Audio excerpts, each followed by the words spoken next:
from Morgan to Iowa. Where's lots of cows? We'll hear your stories. Where's our super host? We're Dan on the mic. It will be a blast. Backstage Pass.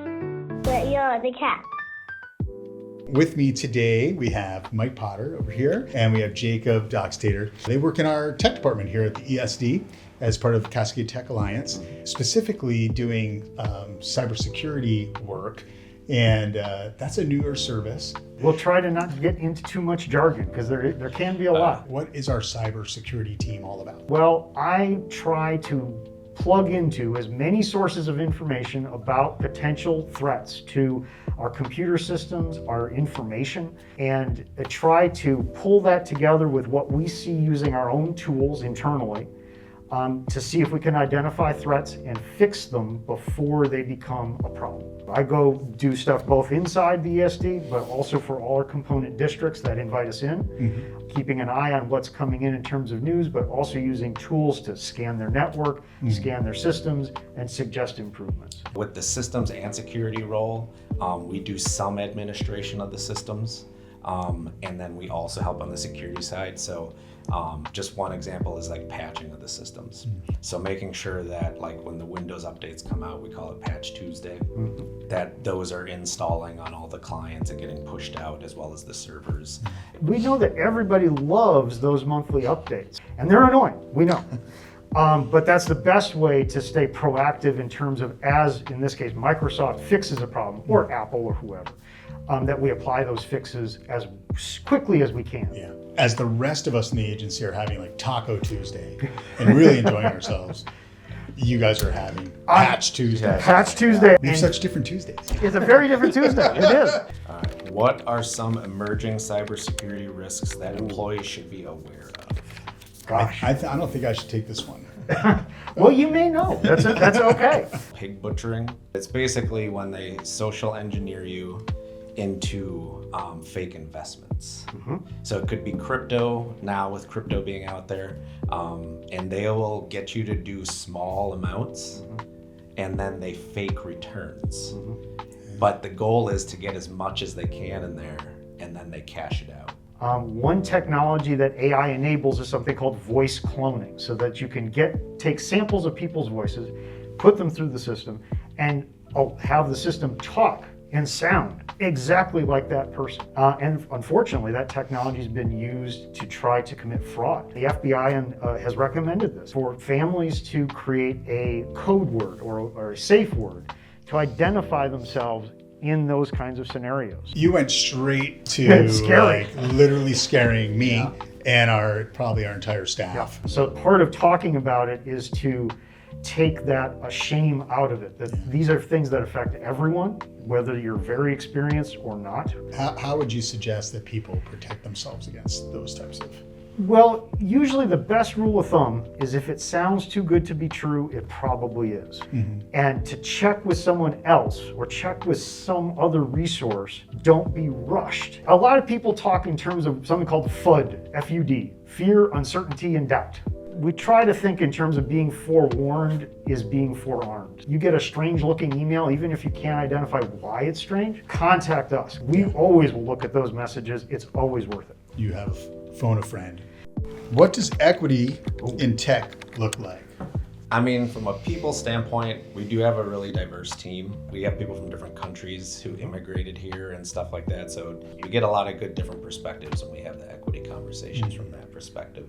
Even like terminology sometimes. So like it always used to be blacklist and whitelist, and just changing little stuff like that. So it's allow and block list. Or having more capabilities or tools that can help with, say, non-native English speakers or someone that has a different way of sensory processing. Equity in technology also is for centering the human, centering the person rather than the machine. For me, there's a love-hate relationship with technology. I think in some ways it can isolate us, and in other ways it creates incredible access. You know, and when we think about technology, it's not only just self-driving cars, it's just like basic tech, you know, throughout humanity, like the idea of Braille and being able to access the print world. It looks to me like people who have historically not had access to important things like education or workforce, or things that they might love to do, that technology actually bridges that gap. Tell us about something happening in the tech world that you are excited about and why. I think for me, I kind of lean into the AI right now. More of just the application of using it as an assistant. Just being able to, I guess, make things more efficient or more productive for people. I know one example some people gave is like, if English isn't your first language, being in the United States, just it can correct some of your sentence structure really quickly. Oh, I could give you a very narrow example. Pass keys, all one word. It's a standard that Microsoft, Google, Apple, all the big players have agreed to. And it's a way of getting rid of passwords. Pass keys exchange that information without actually revealing the password. So there's no password on another system to get breached. You can't steal it from the website that you gave it to. And it also means you don't have to remember a password anymore. It's something kind of not quite there yet. It's available, but I wouldn't, go all in on it yet. But it's a future technology and a standard, so it's not just one company pushing it, that I think could make things a lot easier for people and more secure at the same time, which is not the way it usually goes. All I'm thinking about is my mother right now.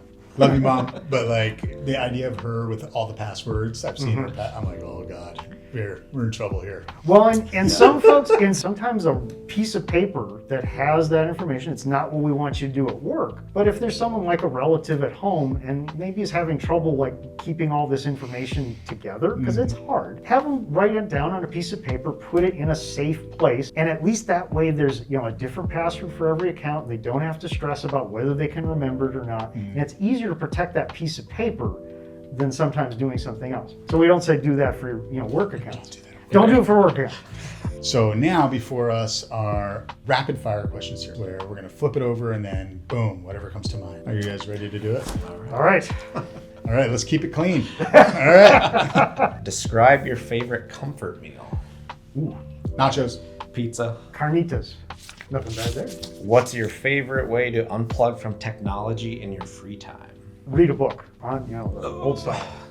It's hard for me because even when I read, I use my iPad. I try to play my guitar or bass or something like that, or on the weekends I try to get outside. Oh, what is your go-to karaoke song? The Joker, Steve Miller. I actually don't have one. I was going to say, I'm not a big karaoke. I have not actually done, I've been at karaoke parties, I've never done a song. So I don't want to subject people to that. Okay. Does turning it off and back on again really fix everything? Well, Quick. Yes, the answer is yes. And the reason why is because systems, especially if they run for a long time and you like close the lid, it goes to sleep, you open it the next day, and you do that for a month. This system's been running for days and days and days, building up stuff in memory, and it's imperfect. And when you do a restart, especially with systems like Windows, it just clears that out. And it's not necessarily going to fix every problem, but it's an easy fix. Even machines need sleep. Even machines need sleep. A restart a day keeps IT away. Hey, there it is. If you had to describe your job using only a movie or TV show title, what would it be? I don't want to do the easy one like Hackers or Sneakers or something. Actually, Sneakers is pretty good. It's a good Robert Redford movie from the 90s and has a lot of stuff about how people break into systems, whether it's a building or if it's a computer. I might have to pass on that one. Passing. Nothing. You don't think you're Neo from the Matrix? I mean, Matrix popped in my head, but there's so many things in there that it's way too complicated. Yeah, this is a dangerous one for me, I think, to answer appropriately. What's your favorite go-to keyboard shortcut? If you're using a Windows computer, there's the Windows key on the keyboard. Windows L locks your computer. Windows L. For me, is Windows I. It actually opens up the settings window, and so if you need to go in there a decent amount, which we do sometimes, that one I learned real quick. Okay, well I'll do one from the Mac side. Sure. My favorite one that I do, and sometimes the Mac, because I grew up on a PC, but the Mac buttons are different. Yeah, it's basically they are. Yeah. Command. I think it's Command Shift 4. Okay. And that gives you a screenshot that then you can alter, and then you can nice. lift the screenshot and put it in like slide decks or whatever. Yep. Is there anything you're really bad at that has nothing to do with your job, of course. I mean, we're kind of talking about a little bit singing. Okay, that's fair. I like to sing, but I don't subject it to people because I'm not great at it. I'm not the world's best cook, but I'm not a disaster. Like baking requires a certain exacting nature in the kitchen. Sure. That's just not going to work for me. It's like chemistry. It's It's chemistry. just Yeah. not going to work. What's the most memorable tech fail you've ever witnessed? Keep it clean. They're so in the moment. I don't know. How about opening an all-staff in-service with really bad audio and trying to do like some stand-up and cheer stuff? That That's never happened. that must be challenging. Apple or PC, go. Both. Sorry. I use both. Yeah. Hey, you guys, it was really fun to learn a little bit more about you. What you do is really important. And, you know, there's this whole fleet in the background that's kind of doing like the agency plumbing. And we just can't, like, literally, you can't operate anymore. And, like, when tech goes down in a school, like, kind of school stops now. Like, it's more integrated and we're more reliant than ever. And so the work that you're doing out in school districts is just awesome. And by the way, the superintendent groups and the IT directors sing your praises like all the time. It's only in partnership that this ever makes any progress. Yeah, we wouldn't be needed if it wasn't for everybody doing their job. So. Right. Thanks, you guys. Thank you. Yeah, it's great. One time.